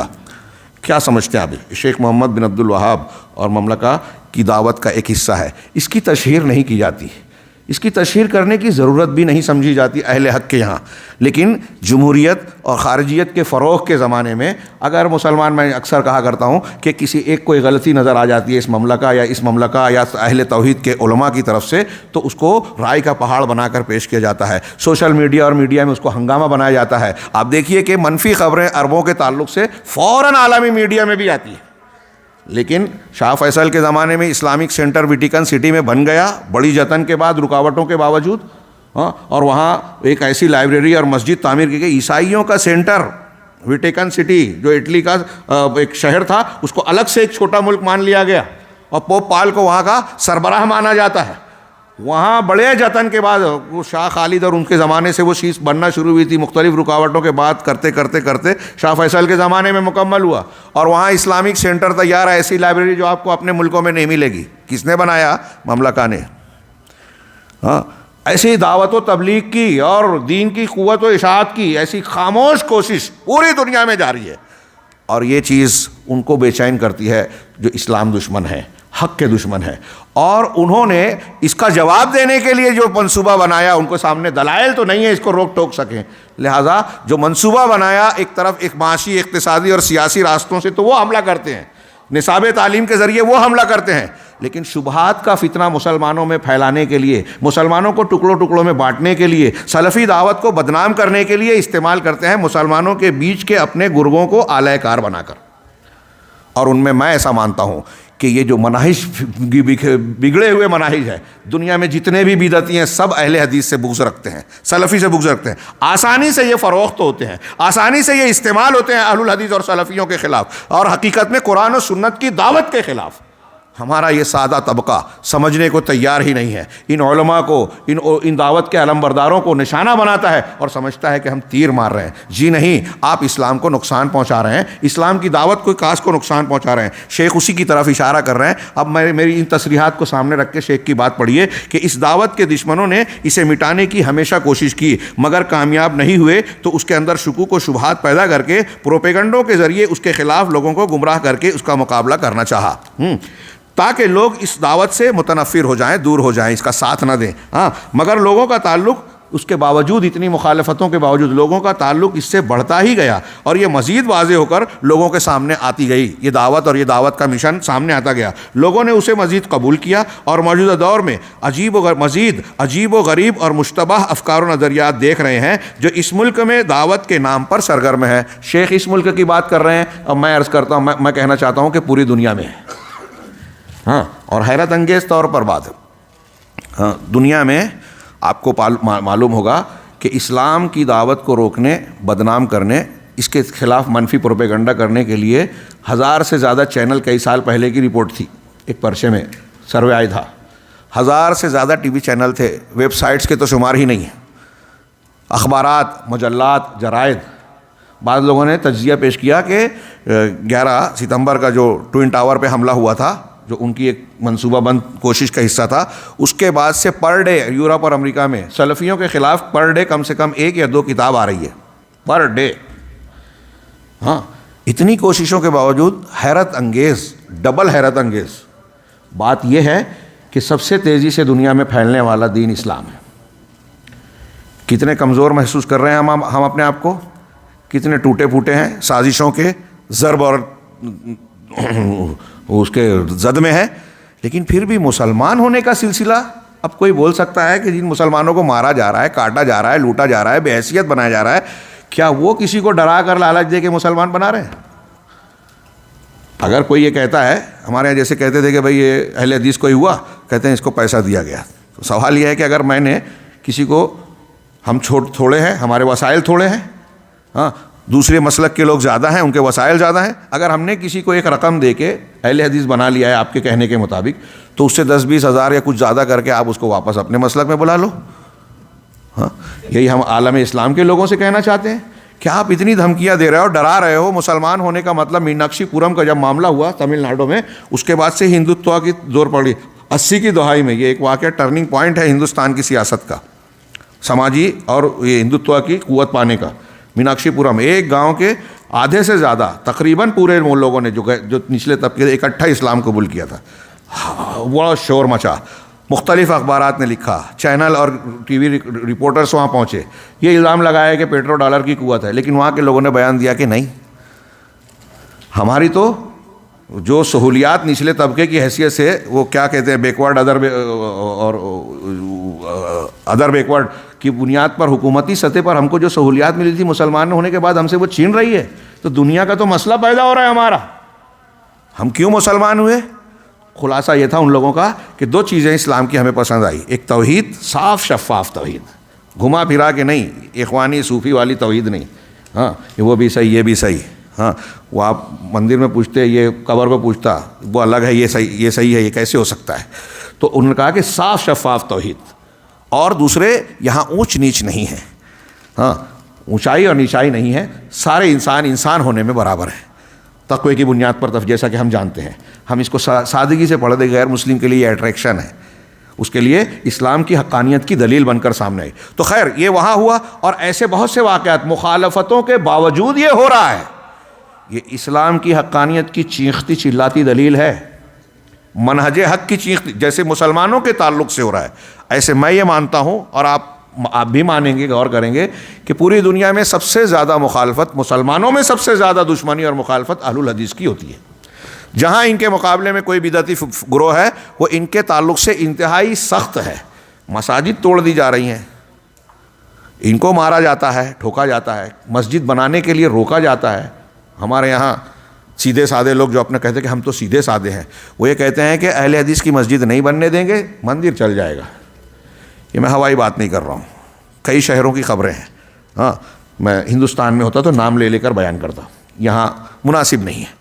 ہاں, تو ایسا بہت سا واقعہ کہ لوگ یہ کہتے ہیں, یہ شدت اہل الحدیث کے خلاف اتنی مخالفت کی گئی, اتنے جھوٹے پروپیگنڈے کیے گئے, اس کے باوجود آپ دیکھیں کہ پوری دنیا میں لوگ سلفی منہج کو تیزی سے قبول کر رہے ہیں. یہ بھی کوئی معمولی بات نہیں ہے.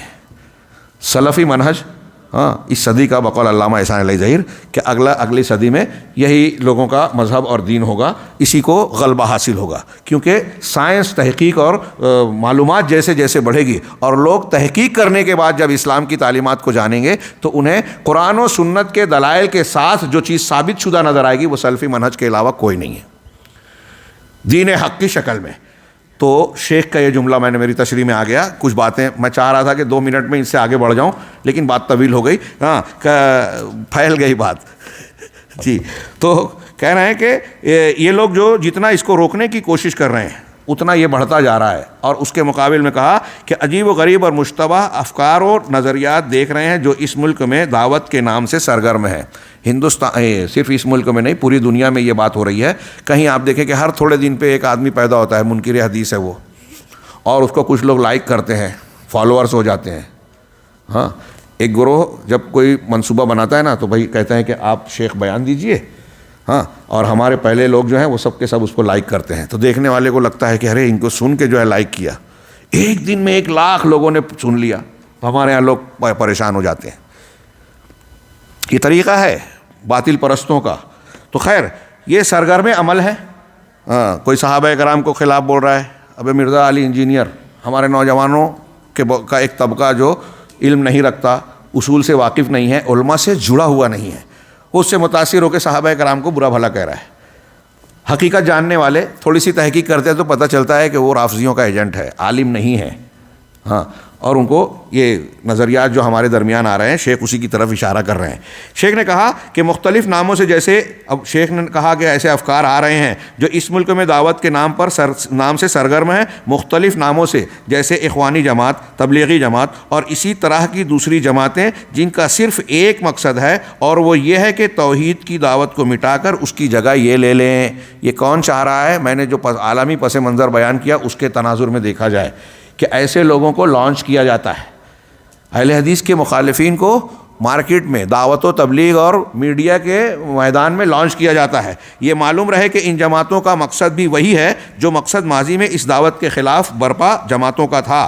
سب نے اسی توحید کو مٹانا چاہا، اگرچہ سب کے اسلوب اور طریقے الگ الگ رہے، ورنہ اگر یہ جماعت حق الگ الگ رہے مگر سب کا مقصد ایک ہی رہا، ورنہ اگر یہ جماعت حق پر ہوتی۔ یہ بہت پیاری بات کہی انہوں نے، شیخ فوزان نے۔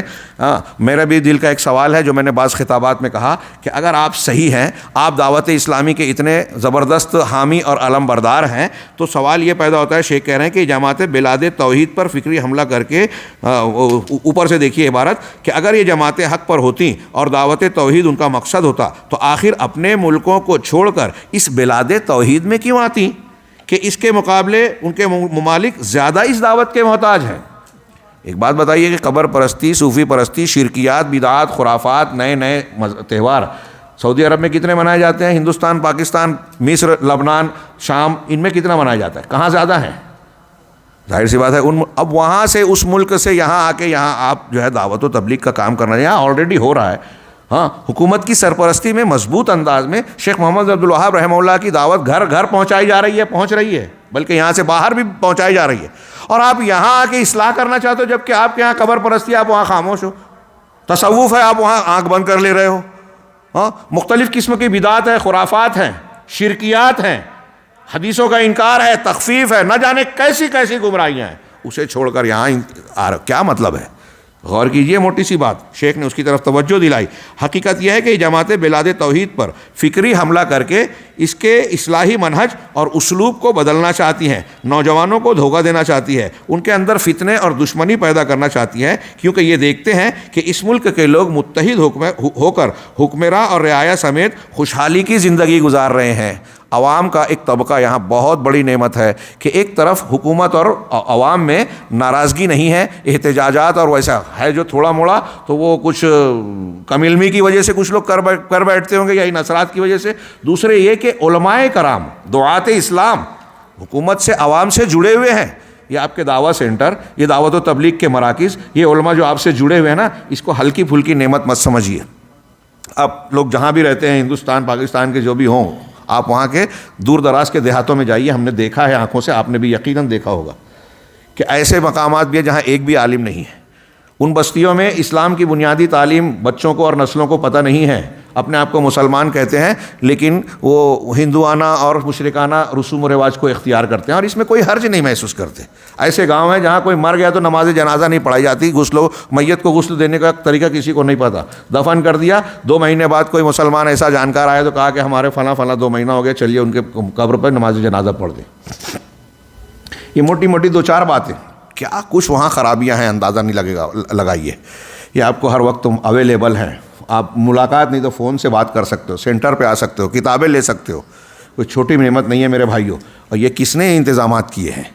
اس انتظام کرنے والے پر یہاں تنقید کی جاتی ہے.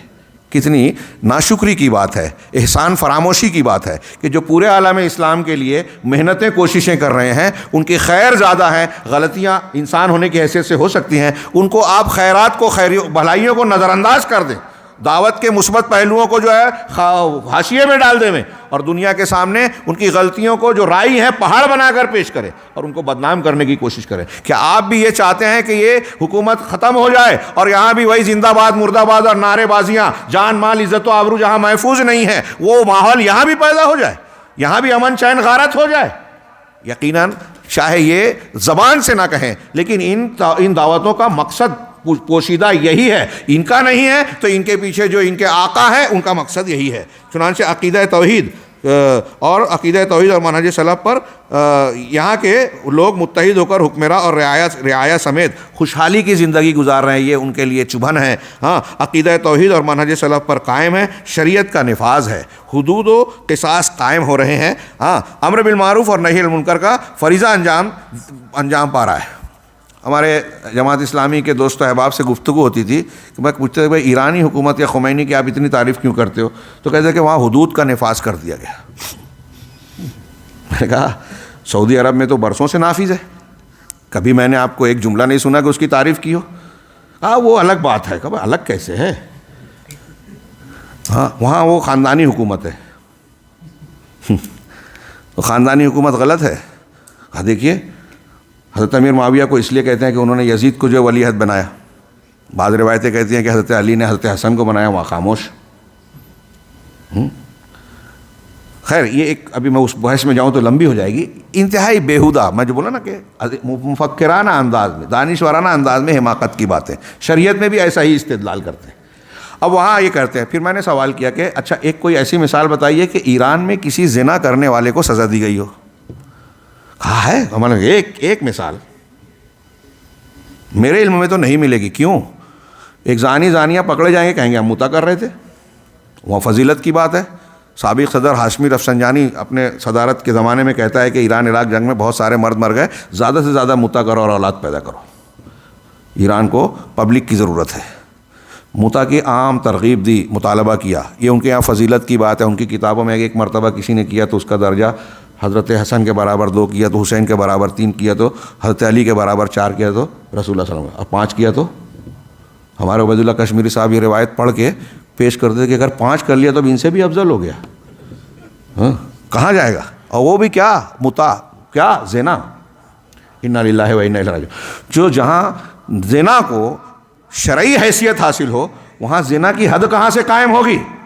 سوال ہی نہیں پیدا ہوتا.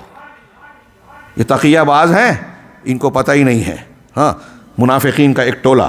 خیر تو امر بالمعروف اور نہی المنکر کا فریضہ یہاں انجام, اس لیے دشمنان توحید نے چاہا کہ اس نعمت کو چھین لیں اور اس ملک کو بھی دوسرے تمام ممالک کی طرح بنا دیں جہاں انارکی اور ابتری کا دورہ اور عقیدے میں فساد ہو. ورنہ آخر یہ اپنے بگڑے ہوئے ملکوں کو چھوڑ کر اس بلاد توحید میں کیوں آتے؟ بہت بھاری اور وزندار سوال ہے. چنانچہ ان جماعتوں نے آ کر ہمارے نوجوانوں کو مغالطے میں ڈال دیا, دھوکہ دیا. یہ ان کے گمراہ کن افکار سے متاثر ہوئے, پھر اپنے ہی سماج میں اجنبی بن کر رہنے لگے, اعتراض کر رہے ہیں, سوال اٹھا رہے ہیں, اپنے رہنماؤں اور علماء پر شک کرنے لگے. اس طرح ان کے اندر عقیدے کی غیرت ختم ہونے لگی اور یہ اپنے ہی ملک کے خلاف ہر پروپیگنڈے کے پیچھے بھاگنے لگے. ورنہ آج بھی اس ملک کے اندر الحمدللہ ایسے غیرت مند لوگ موجود ہیں جو دین و عقیدے کا دفاع کرتے ہیں, دشمنوں کی چال کو انہی کے سینوں سے واپس کر دیتے ہیں اور زرق و برق ناموں سے دھوکہ نہیں کھاتے اور نہ ہی جھوٹے جوش سے متاثر ہوتے ہیں. یہ منہج سلف پر قائم ہے. صحیح طریقے کو اختیار کیے ہوئے ہیں اور اسی کی دعوت دیتے ہیں۔ ملک کے عام طور سے لوگ، یہاں انہوں نے کہا کہ ایسے لوگ موجود ہیں، ایسے لوگوں کا الحمدللہ غلبہ ہے اور ایسے علماء کا غلبہ ہے۔ ہاں، اور جب کہ آپ نے علماء کی ان قیمتی باتوں کو سن لیا، جن کا اب شیخ صالح عثمان کو صاحب کتاب کہہ رہے ہیں کہ جب آپ نے علماء کی ان قیمتی باتوں کو، مفید باتوں کو سن لیا، جن کے اندر انہوں نے فرقہ بندی اور اختلاف و انتشار کو واضح کیا اور بتایا کہ یہ نعمتوں کے زوال اور مصیبتوں کے آنے کا سبب ہے، اس لیے ان باتوں سے نصیحت پکڑو اور اس ملک کے اندر ان نعمتوں پر شکریہ ادا کرو، اللہ کا شکر ادا کرو جنہیں شمار نہیں کر سکتے، جن میں سب سے بڑی نعمت عقیدہ توحید ہے، نفاذ شریعت اور امن و امان ہے۔ واقعی یہ بات سچ فرمائی، آپ اس پر غور کیجئے۔ توحید یہاں جس طرح سے عام ہے، ہاں، دینی تعلیم کو آپ سکھا سکتے ہیں، امن و امان قائم ہے، دن اور رات میں آپ کو کوئی خوف نہیں ہے، یہاں خواتین کی عزتوں کو، آپ کے مال و جان کو اس طریقے کا خوف و خطرہ نہیں ہے جیسے آپ دوسرے ممالک میں دیکھ رہے ہیں، اور بہت ساری دوسری چیزیں۔ ہاں، اسی طرح علم دین کی نشر و اشاعت ہے۔ اس ملک کے باشندے خوشحال ہیں، برائی تو ہر جگہ اور ہر زمانے میں پائی جاتی رہی ہے، مگر یہاں عقیدہ محفوظ ہے۔ برائی کون سی سرزمین ہے ہاں جہاں برائی نہیں ہے، اور کون سا زمانہ ہے جہاں غلطیاں نہیں ہوئی؟ نبی کریم صلی اللہ علیہ وسلم کا زمانہ سب سے بہتر زمانہ ہے، لیکن بعض واقعات اس سماج میں بھی ہو گئے جبکہ اس سے بہتر زمانہ تصور نہیں کیا جا سکتا۔ کیوں؟ یہ بشری وہ ہے اور دارالامتحان ہے، انسان کے اندر دونوں قسم کی صلاحیتیں اللہ رب العالمین نے رکھی ہے، تو غلطیاں ہو سکتی ہیں، ہاں، لیکن یہ دیکھا جائے گا کہ کہاں نیکیاں غالب ہیں۔ ہاں، دین کا غلبہ ہے، اصولوں کا غلبہ ہے، حدود نافذ ہوتے ہیں یہاں، ہاں، دعوت دین کا کام ہو رہا ہے۔ دعا ہے کہ اللہ تعالی ہمارے حکمرانوں کو مزید ہدایت دے، ان کی اصلاح فرمائے، نیز انہیں ہر طرح کی کامیابی سے سرفراز فرمائے۔ وقت کتنا ہے شیخ؟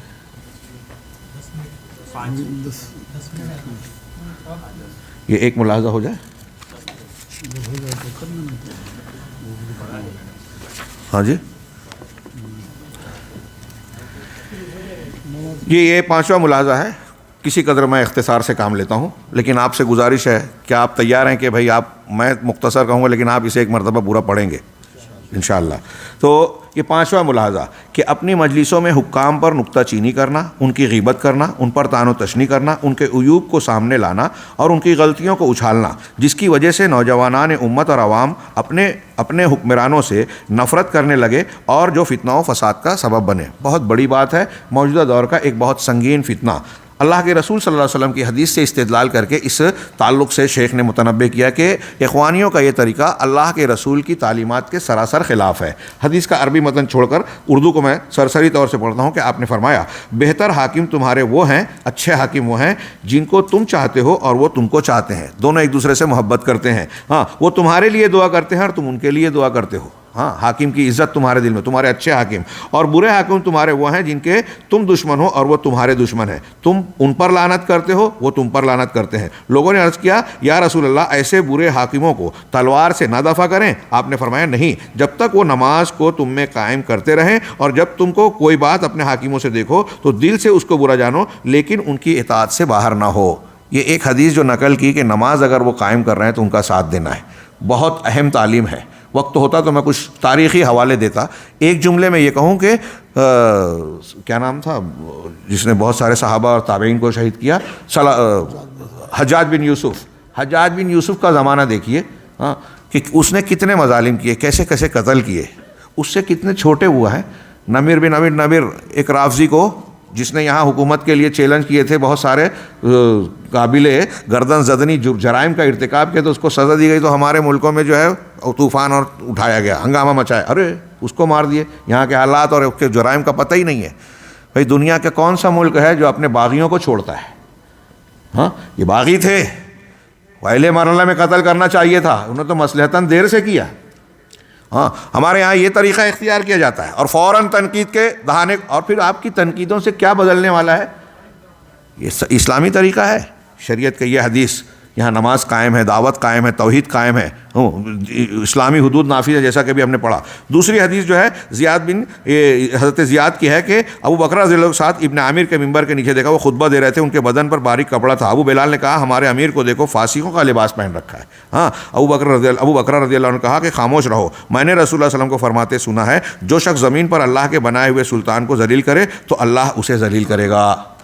دیکھیے ایک صحابی ایک شخص کو امیر کی پر تنقید کرتے ہوئے روک رہے ہیں. نیچے اور ایک روایت نقل کی رسول اللہ صلی اللہ علیہ وسلم کا فرمان کہ جو حاکم کو نصیحت کرنا چاہے وہ کھلے عام نصیحت نہ کرے, اسے چاہیے کہ اس کے پاس تنہائی میں جا کر نصیحت کرے, اگر اس کی بات مان لے تو بہتر, ورنہ اس نے تو اپنا حق ادا کر دیا جو اس کے اوپر واجب تھا. دیکھیے یہ اللہ کے رسول صلی اللہ علیہ وسلم کی حدیث ہے کہ اگر آپ حاکم کو دیکھ رہے ہیں تو کنارے لے جا کے خاموشی سے کہیں, مان لے تو اچھا, نہیں تو آپ کا کام ہو گیا, اگر غلطی کر رہا ہے تو اللہ تعالیٰ اس کو پکڑے گا. یہ اسلامی طریقہ ہے. اور منبر پہ بولنا, اخبار میں لکھنا, کیا بولتے پوسٹ کرنا, ٹویٹر پہ, واٹس ایپ پہ کسی حاکم اور عالم کے خلاف, یہ اسلام کی تعلیم نہیں ہے, قرآن حدیث کی تعلیم ہے. جو لوگ اسلام کی مخالفت پر یہ کر رہے ہیں, اس طرح کی تنقیدیں کرتے ہیں, وہ خود اسلام کی مخالفت کر رہے ہیں. ہاں یہ خارجیت ہے. ہاں جیسا کہ حضرت عثمان کے خلاف ماحول بنایا گیا. اسی طرح اور بھی ایک روایت نقل کی ہے. ایسی حدیثوں میں آپ دیکھ سکتے ہیں کہ صاف صاف اللہ تعالیٰ نے کہا, اللہ کے رسول نے کہا کہ جب تک کھلا ہوا کفر نہ دیکھو حاکم کا ساتھ دیتے رہو. ہاں کتنا بھی ظلم ہو, حجاج بن یوسف کے خلاف کسی اہل سنت والجماعت کے امام اور بزرگ نے بغاوت کا علم بردار اٹھانے اور لوگوں کو ورغلانے کی قطعی کوشش نہیں کی. کتنے مظالم تھے. ہاں سوچئے یہ منہج سلف تھا. اگر حکومت قائم ہے نا تو سب امن میں رہتے ہیں. اس کے مظالم کے باوجود حکومت گرنے اور انتشار پھیلنے کے بعد جو مسلمانوں کا نقصان ہوتا ہے وہ زیادہ ہوتا ہے. آج ہم دیکھ سکتے ہیں لیبیا, مصر اور فلاں میں کیا ہوا, کیا ہو رہا ہے. ہاں ہم ان کے حکمرانوں کو صحیح نہیں کہتے, لیکن جب حکومت تتر بتر ہو گئی تو وہاں کے عوام محفوظ نہیں ہیں, مالدار غریب ہو گئے, روزگار ختم ہو گئے, عزتیں, خواتین کی عزتیں محفوظ نہیں ہیں, اور کیا کیا آج شر و فساد وہاں پھیل رہا ہے. یہ سلف کے ان تعلیمات کی روشنی میں دیکھیے. شیخ الاسلام علامہ ابن تیمیہ نے فرمایا کہ جہاں تک علماء دین اور علم و فضل کا تعلق ہے تو کبھی اس بات کی اجازت نہیں دیتے کہ کوئی حکام کی نافرمانی کرے جسے کہ اللہ نے منع کر دیا ہے, ان کے ساتھ خیانت کرے اور کسی بھی طرح ان کے خلاف خروج کرے. قدیم و جدید ہمیشہ سے یہی اہل سنت والجماعت کا موقف ہے, اور اخوان المسلمین جماعت اسلامی اس کے بالکل خلاف ہے. وہ یہود و نصارہ کی طرح انقلابات, ثورات اور مظاہرات کی باتیں کرتے ہیں جو شرعی طریقہ نہیں ہے. شیخ عبدالعزیز بن باز کا بہت اہم یہ ہے آخری اقتباس, نماز سے پہلے ہم پڑھ رہے ہیں کہ یہ سلف کا منہج نہیں ہے کہ حکمراں کے عیوب کی تشہیر کی جائے اور اسے ممبروں پر بیان کیا جائے, کیونکہ اس سے انارکی, لاقانونیت پھیلے گی, معروف میں نافرمانی کی جائے گی, اور ایسے قیل و قال میں پھنس کر رہ جائیں گے لوگ جس سے ان کا صرف نقصان ہوگا. اور یہی ہو رہا ہے, ہم مشاہدہ کریں. ہاں سلف کے نزدیک صحیح طریقہ یہ ہے کہ حکمرانوں کو صحیح شرعی طریقے سے نصیحت کی جائے, ان کے پاس جا کر یا خط و کتابت کے ذریعے یا ان علماء سے مل کر جن کا تعلق حکمرانوں سے ہوتا ہے. کتنا بہترین طریقہ بتایا کہ اسے خیر کی طرف رہنمائی کی جا سکے اور منکر پر نکیر کی جائے, مگر مرتکب منکر کا نام نہیں لیا جائے گا, نام لیے بغیر اس کی اصلاح کی کوشش کی جائے گی. چنانچہ زنا, شراب, سود پر نکیر کی جائے گی, مگر ان گناہوں کے مرتکب کا نام نہیں لیا جائے گا. صرف گناہوں پر نکیر کرنے کو کافی سمجھا جائے گا, ان سے ڈرایا جائے گا, مگر کسی کا نام نہیں لیا جائے گا, نہ حاکم کا اور نہ ہی غیر حاکم کا. اصلاح کرنے کے لیے نام نہیں لیا جائے. اور دینی معاملات میں بدعت و خرافات میں جب اس کا نقصان عوام کو ہو رہا ہے, دھوکہ کھا رہے ہیں, تب نام لینا ضروری ہوتا ہے. یہ بھی حدیثوں سے ثابت ہے. ان واضح احادیث و آثار سے حکام کے ساتھ برتاؤ کرنے میں سلف کا منہج واضح ہو جاتا ہے کہ ان کے لیے دعا کرنی چاہیے اور ان کے ظلم پر صبر کرنا چاہیے, نہ ان کے عیوب کو بیان کرنا چاہیے اور نہ ان کی غیبت کرنی چاہیے. ان کی غیبت دوسروں کی غیبت سے زیادہ سخت ہے. آپ عام انسان کی کرتے ہو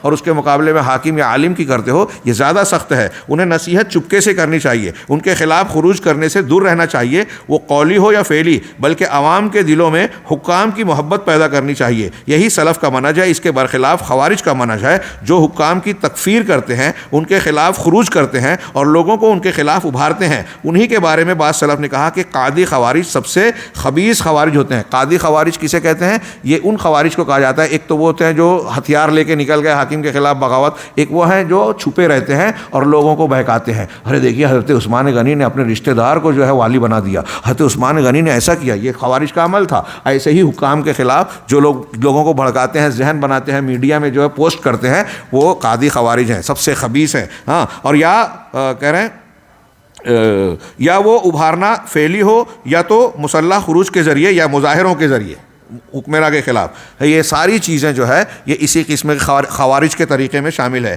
اس لیے اخوان المسلمین کو چاہیے کہ توبہ کریں اور اس فاسد منہج کو چھوڑ دیں جو کہ نافرمان خوارج کا طریقہ ہے. دعا ہے کہ اللہ تعالی ہم سب کو حق پر قائم رکھے اور ہلاکت و تباہی کے راستے سے محفوظ رکھے. یہ ہم لوگ 5ویں ملاحظے پر پہنچے ہیں. انشاءاللہ نماز کے بعد جو درسوں کا ہم آگے بڑھیں گے کوشش کریں گے کہ زیادہ سے زیادہ ملاحظات ہمارے درس میں آ جائیں. اللہ رب العالمین ہمیں خیر کی توفیق دے. وآخر دعوانا الحمدللہ رب العالمین صلی اللہ علیہ وسلم.